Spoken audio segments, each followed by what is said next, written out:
Hey, everybody. Ah, just take a few deep breaths together to start out. Ah, breathing in through the nose and out through the mouth.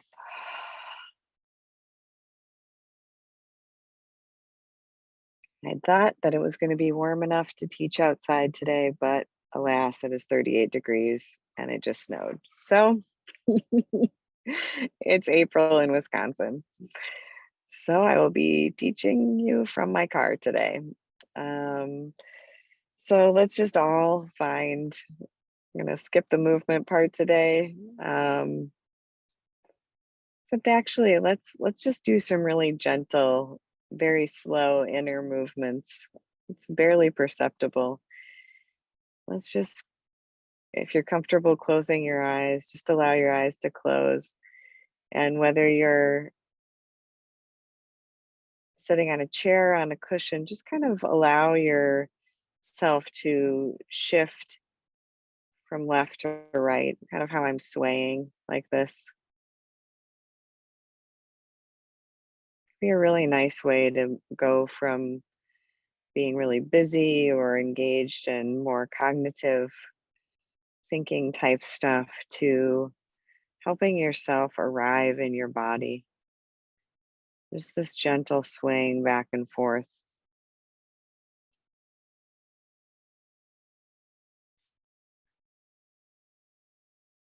Come into your body, feel your hands, feel your feet, maybe wiggle your toes a little bit, really landing in the body. Feels good to sway, then keep swaying. And if it feels better to come to a place of stillness while starting to become aware of your body, just listen to what your body is wanting right now. Does it want to move? Does it want to stay still? Noticing the breath as part of noticing the body breathing.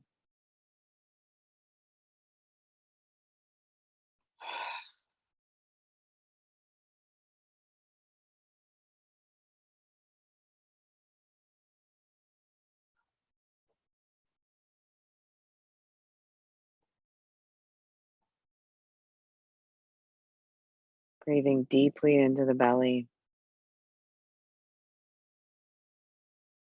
noticing the abdomen fill with air, the skin of the belly stretching, then breathing out through the mouth, letting go.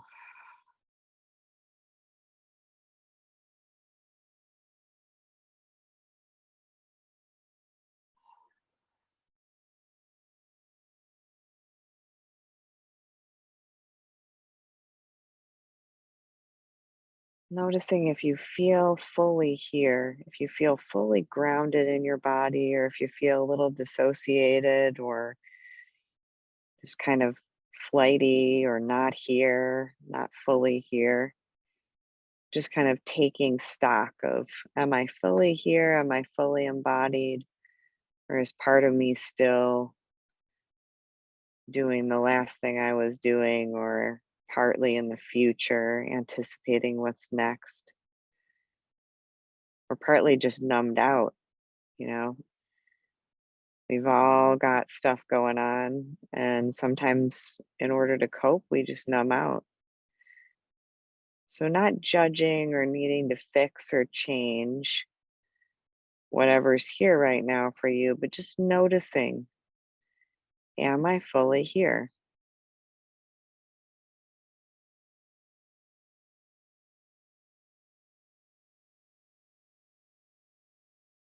And if you realize that part of you is dissociated or checked out or numbed out or triggered, it's okay. We come to meditation however we come to meditation. It's not about coming to our cushion or our chair to be perfect. It's about coming as we are with all of the messiness of being human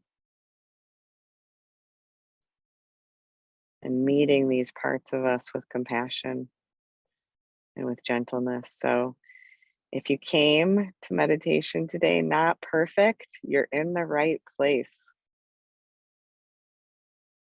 You can just meet yourself today how you are.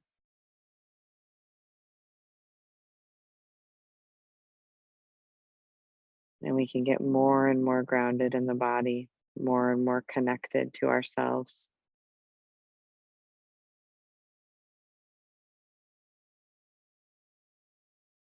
without making anything wrong or anything broken.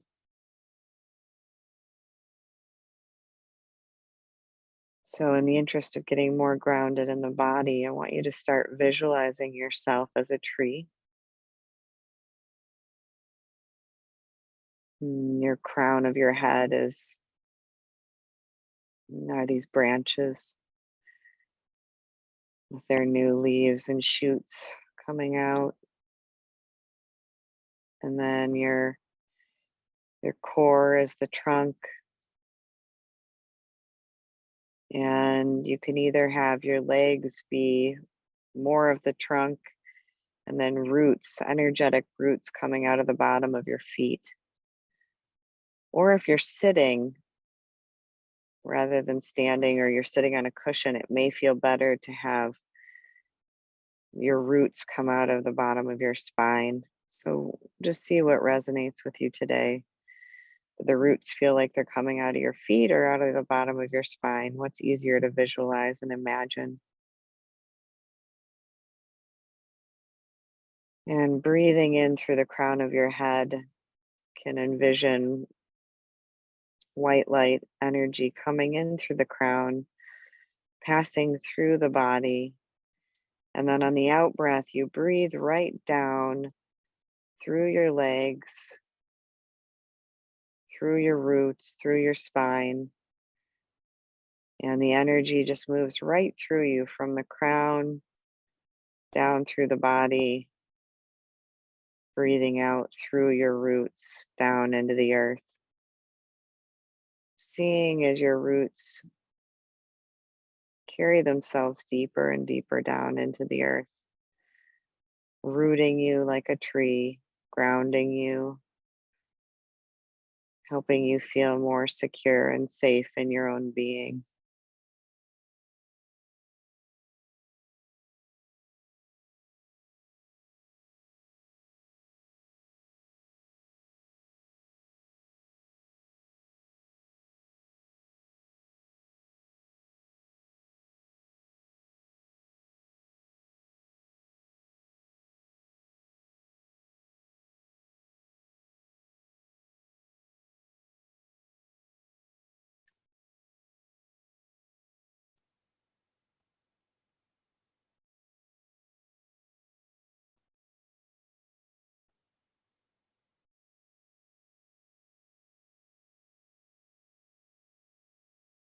Continue to breathe in that white light energy through your crown, allowing it to move downward through your body, healing and soothing and nourishing every cell in your body. And then as you breathe out, that energy keeps on moving through the rest of your body, breathing down and out through the roots into the earth, anchoring you and securing you in your place on the earth.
And then shifting the visualization so that now when you're breathing in through your roots.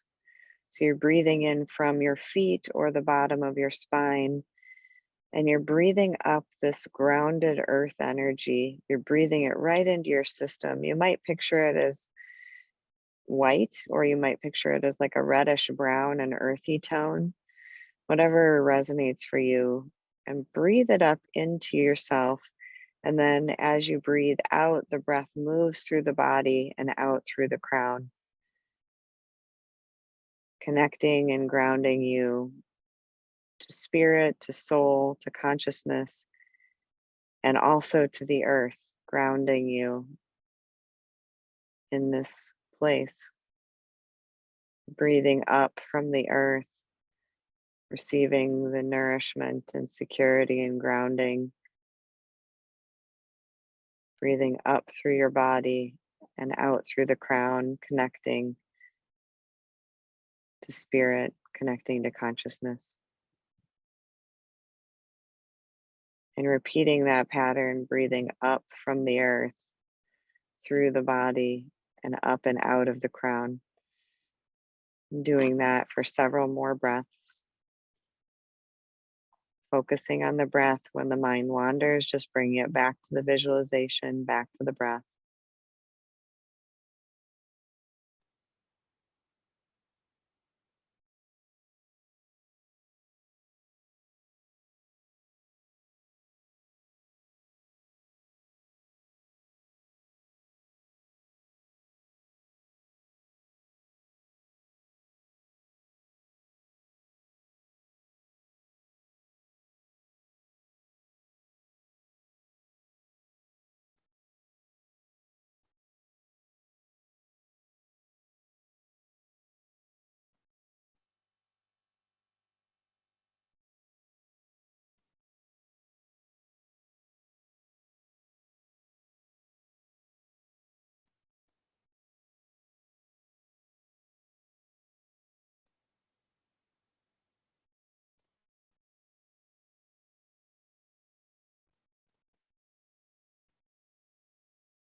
Grounding yourself to the earth, connected consciousness above and below.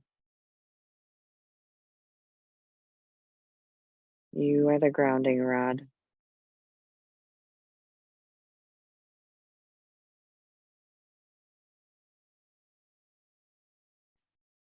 We're often looking to a lot of other people or things to be the safe place or the grounding rod. But the truth of it is that we're each becoming our own grounding rod.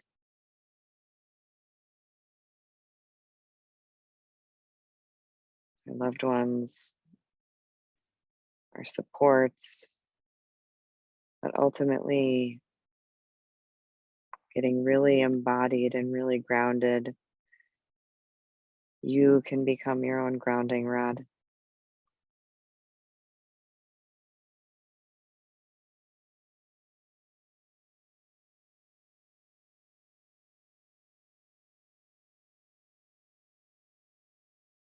So if you're feeling really here and embodied now after doing those short grounding exercises, then shift your awareness to just a breath focused meditation where you allow your consciousness to rest on the breath. You can pick a spot in your body, your nose, your chest, your belly, wherever your attention rests most easily today. Or maybe you are doing a practice now of just sitting back and observing consciousness as it is without having an anchor of a breath, without having a specific anchor.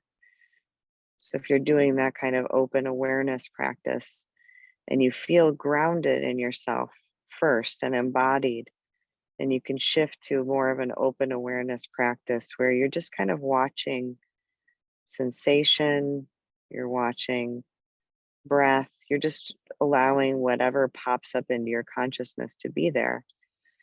If you're still feeling a little ungrounded or untethered, then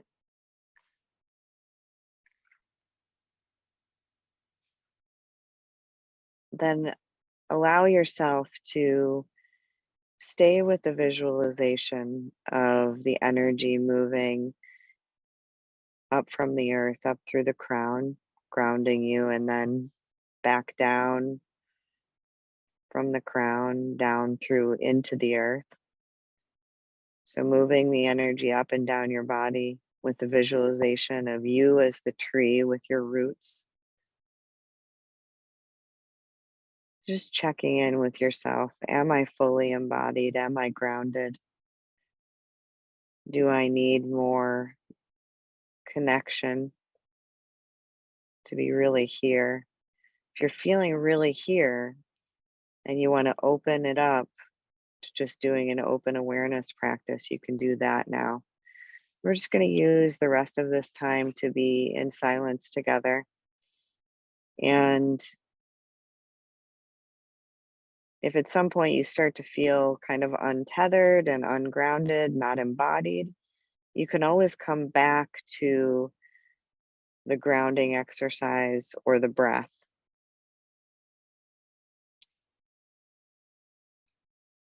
using these visualizations or the breath as a way to stay connected to the present moment while allowing emotions, body sensations, thoughts to just kind of drift by, not having to grab onto them. And if we do grab onto them, then just beginning again with the next breath, recommitting to being in the present moment. And this will happen, as you know, hundreds of thousands of times in the next 25 minutes. And that's okay. The point of mindfulness meditation is not to stay perfectly fixated on the present moment or the breath at all times. The point is to notice when the mind has wandered, practice self compassion and kindness and non judgment, and return to the breath or the visualization or the open awareness, whichever your practice is today. Hmm. So let's practice together now.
If you're experiencing a lot of strong thoughts or stories or things that are pulling you out of your body, out of awareness, you might imagine that each thought is like a bubble, kind of like those cartoons, how there's like a thought bubble above somebody's head.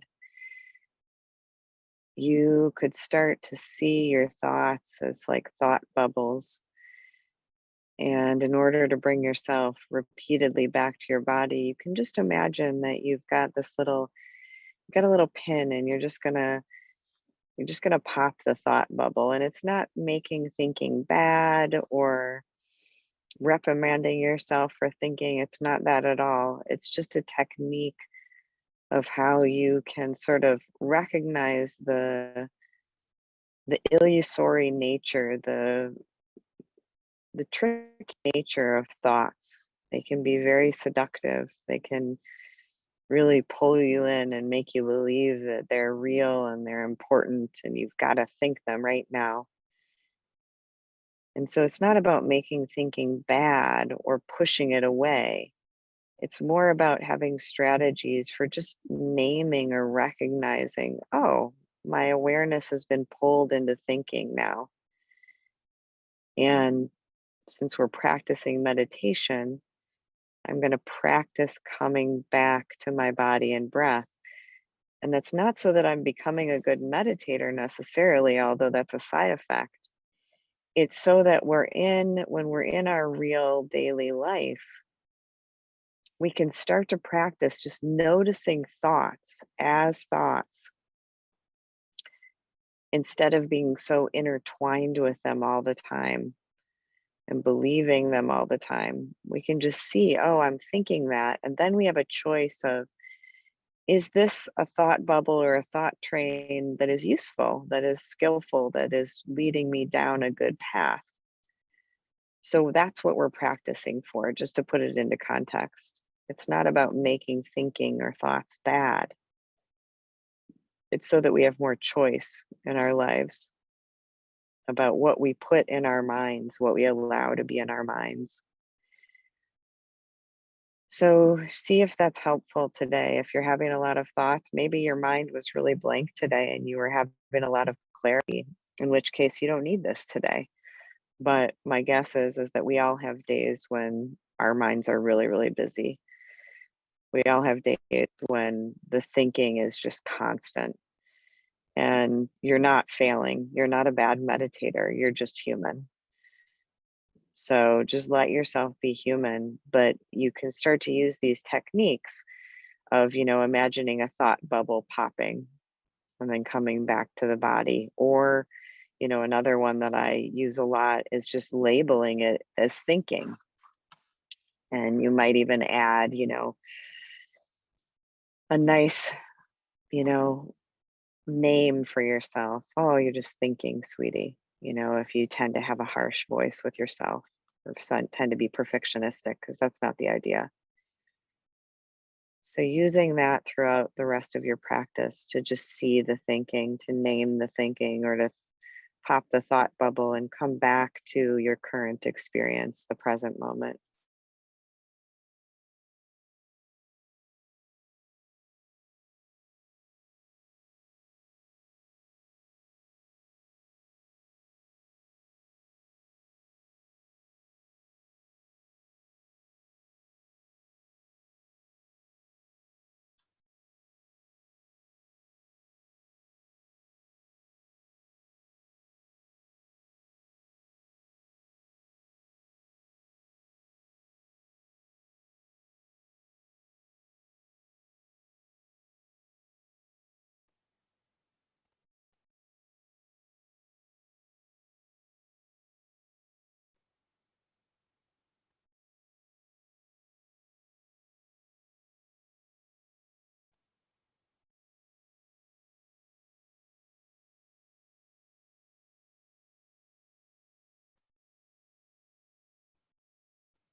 And completing our meditation together, I invite you to feel the sound of Om in your body. Feel the resonance vibrating throughout your body. Again, it's not the sound that's important, it's the you tuning into the vibration of the sound in your body as a way to come home to yourself, to come home to your body. So we'll breathe in together and then we'll start 3 ohms and we'll do those successively on the out breath. Breathing in.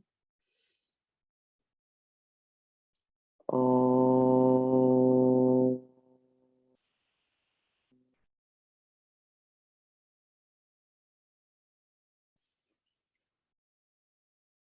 Om.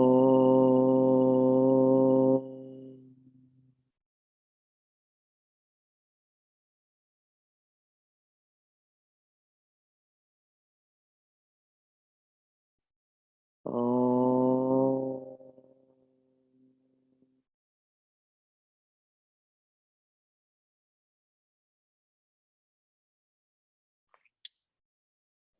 Bow to each one of you. May we dedicate our practice today. May it spread outwards in all directions and help to awaken all beings everywhere. Mm. Thank you for coming today. Thanks for going inward. Thanks for taking the time. Maybe just take a moment to put your hand on your heart, close your eyes, and just thank yourself for taking the time to go inward.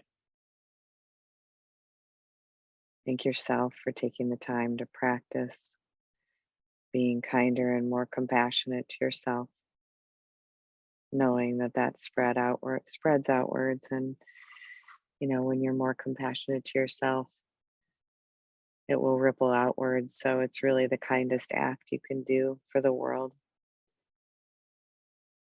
is to learn how to be more loving. And maybe if it feels okay, and even if it doesn't feel okay, because that's part of it, just see if you can just say, I love you to yourself. And maybe if that feels really untrue, you could say, I'm learning how to love you. I'm learning how to be compassionate with you. And that's part of my gift to the world. So I love you. You can say your name at the end. Or I'm learning how to love you. I'm learning how to be more compassionate with you. And that is part of my gift to the world.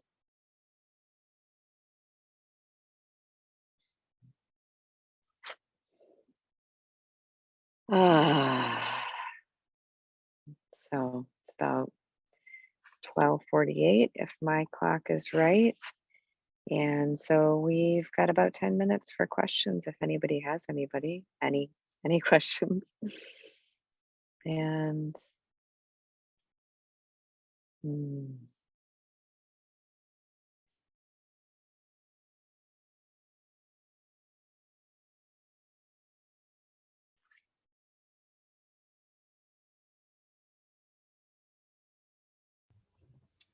If you have questions, please use the Q&A icon. Thank you.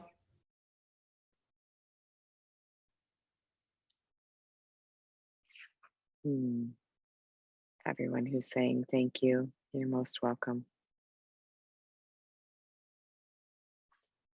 As I've said before, and I'll say again, this practicing with you guys, it saves me. It's good for me. Really good. So I'm super thankful to you as well for allowing me to meet you here.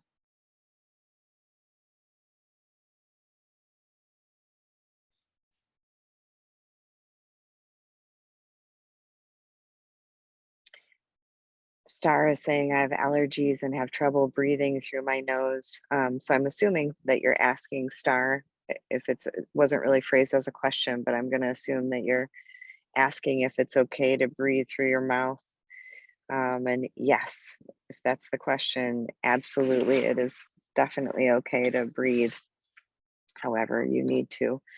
And for some people with breathing problems or allergies, focusing on the breath is not their favorite way to meditate. You know, you can use a mantra, you can do more of an open awareness practice, like I was describing a little bit today. You can use a visualization of the breath moving from your crown to your roots.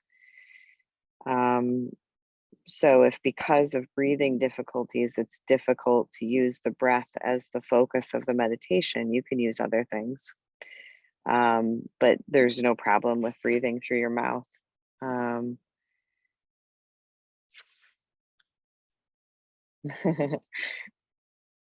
Jeannie's saying you're welcome. I like that. um, Kathy, you're so welcome. Ada, Nina, just a comment on the importance of being able to love yourself. It's a good reminder. Thank you. Yeah, Jeannie says, love the reminder that we are gifting ourselves compassion. Yeah, we are. And we're gifting the world when we gift ourselves self compassion. That lesson has just been so present for me lately. Just keeps popping up. Kinder I can be to myself, the kinder I can be to everybody else. Because if there's a part of me that I'm not allowing, it means I'm not allowing that in other people too. Um, Graciela says, thanks, Dr. Sarah. I will certainly miss these special sessions with you at the helm when things return sufficiently safe for in-person sessions and Zoom is discontinued. You are a blessing. Joy in this day. Thank you, Graciela. And, you know, I don't know that we'll discontinue Zoom. My hope is that when we're back in person, that we will also be doing Zoom at the same time, recording, so that people who can't come in can still do it via Zoom. That would be my preference, Graciela. So hopefully, hopefully we'll still be able to have weekly meditation for everybody, even those that have a hard time coming in. I don't know. Is there Misty? Do we know if that's going to be a possibility? That is currently the plan for those events that make sense to do hybrid of in person when we're able to be in person together again. And Zoom, we're going to try to make that available. Great. That's great news. Um, yep. Everybody, DJ, Ada are all in favor of keeping the Zoom option. I agree. And it's convenient for me too when I'm out of town. So, you know, maybe it'll be some magical hybrid of in person and over Zoom. And we'll see as things unfold. But yeah, it sounds like Misty is saying and Monona Terrace's intention is to keep it as accessible as possible for everyone. Um, Great. Let's see. Any more questions? Looks like that is it for the questions. Thank you, Mhm. everyone, for joining us today. Thank you, Sarah, for directing. Oh, let's see, two popped in. Whoops. Oh, more thank yous Thank as a you. person and more votes for keeping Zoom. Great. Thank you all. Okay, Great. with that, we're going to wrap it up. Again, thank you for joining us today. Please join us next Wednesday and enjoy the rest of your week, everyone. Bye. Bye.